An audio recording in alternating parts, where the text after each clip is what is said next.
Hello welcome you all. आज है 10 मई और आप सभी के लाए हैं फिर से एक इम्पॉर्टेंट वीडियो। दोस्तों आज हम बात करने वाले हैं टाटा मोटर्स के बारे में। तो टाटा मोटर के चार्ट पे कुछ इंटरेस्टिंग फैक्ट्स हमारे को दिख रहे हैं जो आपके साथ में शेयर करने वाला हूं, और जो इस पे हम स्ट्रेटेजी यूज़ करने वाले हैं। Most commonly use trading community इसको इस स्ट्रेटेजी को अपनाती है जब भी कुछ टेक्निकल चार्ट्स पे ऐसे फैक्टर दिखते हैं। तो आपके साथ एक एक फैक्टर मैं रखना चाहूँगा। तो हम फर्स्ट ऑफ ऑल आ चुके हैं इसके टेक्निकल चार्ट पे, और यहाँ पे हैं 3 आवर्स के चार्ट। तो यहाँ पे देख रहे होंगे मैंने RSI लगाया, वॉल्यूम लगाया। ये मेरे 50 डेज़ का एक्सपोनेंशियल मूविंग एवरेज है, EMA है। और हम 3 आवर्स के चार्ट पे जहाँ हमारे पास रेंज लगभग आप देखोगे तो काफ़ी ज़्यादा डेटो से लेकर है 24, 28, 30। तो सभी पिछले कुछ दिनों में जितनी भी इसमें ट्रेडिंग हुई है हम उसका हालचाल देखेंगे, और इस पे जो हम स्ट्रेटेजी यूज़ करेंगे आज, जो most commonly trading community use करती है, RSI PBB। तो इस RSI PB की फुल फॉर्म अगर हम बोले, RSI पुल बैक सेटअप, ये इंडिकेट करता है जब कभी भी चार्ट्स पे रिवर्सल आने की पोजीशन हमारे को दिखती है। तो मैं चाहूँगा आप इस स्ट्रैटेजी को पूरे अच्छे तरीके से समझें और जाने, और अदर स्टॉक्स पे भी आप इसको अप्लाई कर सके। तो इसमें आप जैसे नाम देख रहे होंगे RSI PBB, तो RSI की ही एक स्ट्रेटेजी है। और जो RSI हमारा होता है वो होता है रिलेटिव स्ट्रेंथ इंडेक्स, और ये एक मोमेंटम ऑसिलेटर होता है जो यूज़ करते हैं हम to identify in for the trend reversal. और वहीं आपको बताऊं, इसका जो लॉक इन पीरियड आपको यहाँ 14 दिख रहा है, ये लॉक इन पीरियड इसका एक्चुअल में 14 रहता है। आप अगर इसको इंक्रीज़ कर दोगे, अगर आप इसकी वैल्यू को इंक्रीज़ कर दोगे, 14 से इंक्रीज़ कर दोगे, तो इसकी सेंसिटिविटी कम हो जाएगी। अगर आप इसकी वैल्यू कम कर दोगे, 10 पे कर दोगे, तो इसकी सेंसिटिविटी और ज़्यादा इंक्रीज़ हो जाएगी। ये पिछली कुछ कैंडल्स जो 14 डेज़ की जो आपको 14 कैंडल्स दिख रही है यहाँ पे, उनको कैलकुलेट करके ये वैल्यूज़ निकालता है जो इसका काम होता है, और ये हेल्प करता है हमारे को टू प्रिडिक्ट द रिवर्सल। तो वहीं अगर आप देखोगे ना, अभी जो ये स्ट्रैटेजी है जिसके बारे में आपको बताने जा रहा हूँ मैं, RSI PBB, ये मोस्ट पॉपुलर स्ट्रैटेजी है कम्युनिटी में, इस ट्रेडिंग कम्युनिटी में। जो हमारे को जो रिट्रेसमेंट होती है, जब शेयर ऊपर जाता है, हायर से नीचे आके रिट्रेस करता है, तो हम इसको यूज़ करते हैं। तो आपके सामने यहाँ जैसे दिखाना चाहूँगा, यहाँ पे जब टाटा मोटर लगभग 94 के आसपास गया था, तो आप यहाँ देखोगे RSI में ये लगभग 80 से ऊपर निकल गया था। आपको यहाँ दिख रहा होगा ये ओवरबोर्ड जोन में चला गया था। ओवरबोर्ड जोन से ये नीचे आया, इसको बोलते हैं हम रिट्रेस। तो रिट्रेस में जब ये 50 लेवल होता है ना, 50 लेवल के पास कुछ टाइम तक सस्टेन करता है। 50 लेवल के पास आप 50 भी रख सकते हो और 45 टू 55 भी रख सकते हो। तो इसमें रेंज होती है। अगर यहाँ पे कुछ टाइम के ये सस्टेन करता है तो हम इस स्ट्रेटेजी का यूज़ करते हैं, और इस स्ट्रेटेजी को हम, जैसे मैंने आपको नाम बताया, RSI PBB सेटअप इसको बोलते हैं, जिसे हम बोलते हैं पुल बैक सेटअप।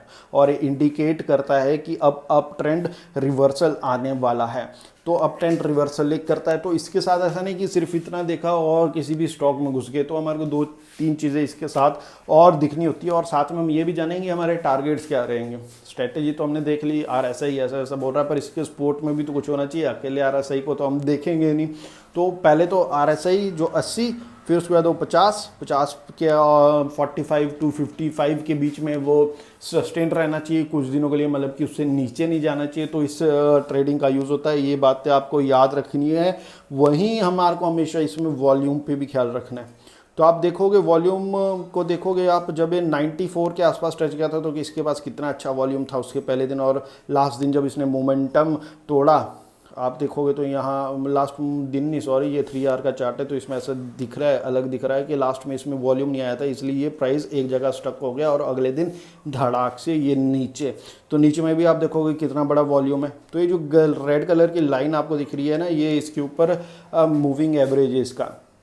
वॉल्यूम के ऊपर अगर ये इस लाइन के ऊपर रहता है तो मतलब कि स्ट्रॉन्ग वॉल्यूम है, अच्छा खासा वॉल्यूम है। अगर उसके नीचे वॉल्यूम रहता है तो कमज़ोर वॉल्यूम है, मीन्स कि स्ट्रेंथ नहीं है। जो सेलिंग कर रहा है उसके पास स्ट्रेंथ नहीं है। अगर इससे नीचे रहता है या बाइंग कर रहा है तो उसके पास स्ट्रेंथ नहीं, इतना पैसा वो लगा नहीं रहा है, या क्यों नहीं लगा रहा है वो तो XYZ रीज़न, और या फिर फेक मूवमेंट है, हम इसको ऐसे देख सकते हैं। तो आप देखोगे लास्ट टाइम ये जो 2 रेड कैंडल्स बनी है, ये बिलो द एवरेज वॉल्यूम है और बिलो द एवरेज वॉल्यूम मतलब कि जिसने सेलिंग की उसके पास इतनी स्ट्रेंथ नहीं थी, वो इतने धमाके मतलब कि इतना पैसा नहीं लगा पाया इसमें कि वो नीचे इसमें ज़्यादा सेलिंग प्रेशर क्रिएट सके। तो ऐसा नहीं है कि इस रेड कैंडल बनी है तो इसमें सेलिंग बाइंग भी हुई है, मतलब इस पर जो जितना सेल कर रहा था उतना निचले स्तरों पे इस पर माल भी खरीदी की जा रही थी।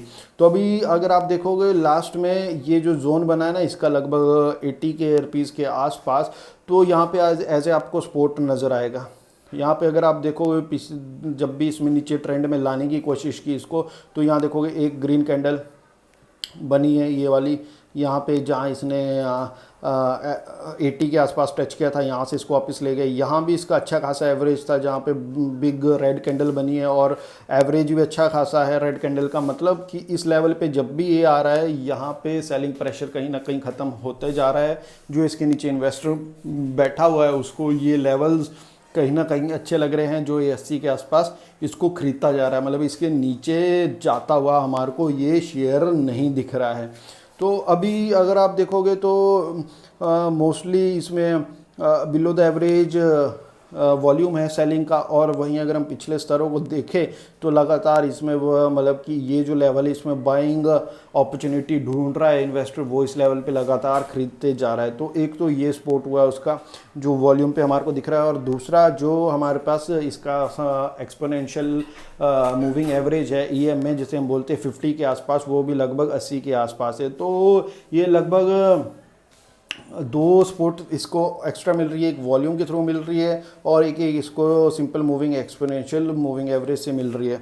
तो ये इसमें हमारे को दो फैक्टर और दिख रहे हैं, और एक डिसेंट वॉल्यूम हमारे को इसके पिछले कैंडल में जहाँ से इसने अब मारा था उसमें हमारे को एक डिसेंट वॉल्यूम दिख रहा है एवरेजिंग में, जो इसको एक कंफर्म करता है कि इसमें हमारे को पुल बैक देखने को मिल सकता है। दोस्तों अगर आपको स्ट्रेटजी थोड़ी कन्फ्यूजन लगी हो, थोड़ा समझ नहीं आया, तो एक वीडियो थोड़ा फिर से एक बार थोड़ा आराम से देख लीजिए, पर आपको समझ आएगा कि वॉल्यूम इसको सपोर्ट कर रहा है इन लेवल्स पे, और सेलिंग प्रेशर में वॉल्यूम्स कम है, EMA है जो सपोर्ट दे रहा है, और RSI की स्ट्रेटेजी जो मोस्ट कॉमन ट्रेडर्स यूज़ करते हैं वो इसी तरह करते हैं। जब RSI 55 के पास आता है फिर उसका देखते हैं कि उसको किस प्राइस पे विद वॉल्यूम उसको किस प्राइस पे सपोर्ट मिला था, तो ये सारी चीज़ें चेक करते हैं जिस स्ट्रेटजी की मदद से ये एक लेवल्स देखते हैं। तो हम इसके लेवल्स भी जानेंगे। अब हमने एंट्री पोजीशन तो देख ली, तो मुझे लगता है ये जो 80 के आसपास है ये इसमें अच्छा लेवल रहेगा एंट्री के लिए, और इसमें हम कर सकते हैं प्रेडिक्ट कि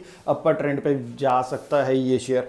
तो अपर ट्रेंड पे जाने से पहले मैं आपको इसके टारगेट्स दिखाना चाहूँगा। तो जो तो स्ट्रेटजी बोलती है, जो ये लोग ये स्ट्रेटजी यूज़ करते हैं, तो ये तो बोलते हैं जहाँ से RSI 80 पे गया था ना, जब 80 मतलब 94 के आसपास, तो ये स्टॉक दोबारा से हमारे को 94 पहुँचता हुआ दिख सकता है। जो ये स्ट्रेटजी में कहा जाता है कि स्ट्रेटजी के अकॉर्डिंग क्या मोमेंटम आगे को देखने को मिलता है, मतलब इसमें हमारे को बुलिश मूवमेंट दिखने वाला है, और 80 के लेवल से नीचे नहीं दिखेगा। मतलब हम अगर इसमें अगर नए भी है और हम अभी तक हमने टाटा मोटर में एंट्री नहीं ली है, तो हम इसमें मात्र ₹2 का स्टॉप लॉस ले सकते हैं जो 78 पे होगा, और इस पे हमारा जो टारगेट होगा लगभग 94 तो नहीं बोलूँगा मैं, क्योंकि 94 से पहले हमारे को थोड़ा सेलिंग प्रेशर देखने को मिल सकता है, क्योंकि हम रिटेल ट्रेडर है, हमारे को बिल्कुल सेफ तरीके से खेलना चाहिए। तो मैं बोलूँगा 92 के आसपास इसमें आप अपना टारगेट रख सकते हो। तो अब आप देखिए अपना रिस्क मैनेजमेंट भी देखिए इसमें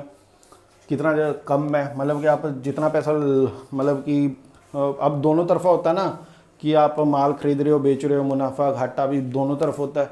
तो आप घाटा इसमें सिर्फ आपका ₹2 है और फ़ायदा आप खुद ही देख लीजिए 80 के लेवल पे और 92 ₹12 का। तो काफ़ी ज़्यादा फ़ायदा है इस ट्रेड में, और जो इस ट्रेडिंग को यूज़ करते हैं अगर वो ये कम्युनिटी जो इस मोस्ट पॉपुलर स्ट्रेटजी को यूज़ करते हैं, अगर ये फिर से यूज़ करते हुए जो चार्ट्स पे दिख रहा है कि ऐसा होगा, तो आप इसको ले सकते हो जब तक ये 92 के आसपास नहीं गया। और स्टॉप लॉस बहुत ही कम है, ₹2 का है मात्र, तो 100 स्टॉक के साथ आप इसमें डेफिनेटली एक एंट्री ले सकते हो। और एक आने वाले दिनों में, मैं ये नहीं बोलूँगा कि कल ही मंडे के दिन ही ये 92 पहुँच जाएगा, स्ट्रैटेजी है, थोड़ा टाइम भी लगता है क्योंकि मैं 3 डे के चार्ट पे हूँ, 1 डे के चार्ट पे नहीं तो हो सकता है इसमें ऑलमोस्ट 1 वीक पूरा लग जाए, पर इसमें ज़्यादा पॉसिबिलिटीज़ है कि इसमें हमारे को शेयर में अपवर्ड मूवमेंट देखने को मिले। तो मैं चाहूँगा आप स्ट्रैटेजी को देखिए, इस स्ट्रैटेजी को फिर से एक बारी सुनिए, पूरा गौर से सुनिए कि आप इस स्ट्रैटेजी को कब अप्लाई करते हैं, कैसे अप्लाई करते हैं। तो और हाँ, टारगेट कैसे अचीव, मैंने 94 डिस्कस किया आपके साथ। तो 94 क्यों किया मैंने डिस्कस, क्योंकि स्ट्रैटेजी में ही ऐसा होता है जहाँ से शेयर पहले गिरा होता है ना, वही इसके टारगेट्स माने जाते हैं। ये स्ट्रैटेजी कुछ ऐसी है, मतलब ये 94 तक हमारे को शेयर फिर से एक बारी जाता हुआ दिख सकता है। और वहीं अगर इसके लास्ट ट्रेडिंग डे में देखें हम, अगर आप देखोगे तो डिलीवरीज कुछ खास नहीं है क्योंकि मार्केट काफ़ी ऊपर खुला था, पर हमारे को लगातार उसमें सेलिंग प्रेशर देखने को मिला। बावजूद उसके इसमें 15.87% की डिलीवरीज हमारे को देखने को मिल रही है। ऑलमोस्ट फेयर ही है, 15 के ऊपर अगर हम देखें तो फेयर ही बोलेंगे, गुड नहीं बोलेंगे, पर फेयर डिलीवरीज इसमें देखने को मिल रही है। और अगर आप चार्ट्स पे भी देखोगे ना तो लो 80-55, तो आप फिर से देखोगे लो 80-55 इस पे, कि जहाँ पे पूरे दिन चाहे इस पे सेलिंग प्रेशर जितना मर्जी आए, निफ्टी नीचे लगातार आता गया, पर इसमें हमारे को यही लेवल है जहाँ लगातार इसमें सपोर्ट हमारे को देखने को मिल रहा है 80-55 पे। तो दोस्तों अगर वीडियो इन्फॉर्मेटिव लगा हो तो प्लीज़ सब्सक्राइब द चैनल। अगर कमेंट सेक्शन में आपके पास कोई क्वेरीज नहीं है मोटिवेशन के लिए, प्लीज़ ड्रॉप द स्माइलीज। आपको वीडियो कैसा लगा, अच्छा लगा तो स्माइलिंग, एंग्री मतलब नहीं पसंद आया तो एंग्री वाली स्माइल भी आप डाल सकते हो, तो मुझे लगेगा मेरे को और इम्प्रूवमेंट की ज़रूरत है आपको समझाने के लिए। एंड चैनल को ज़रूर सब्सक्राइब कीजिए, अपने परिवार का ख्याल रखिए, अपना ख्याल रखिए, and thank you for watching the video.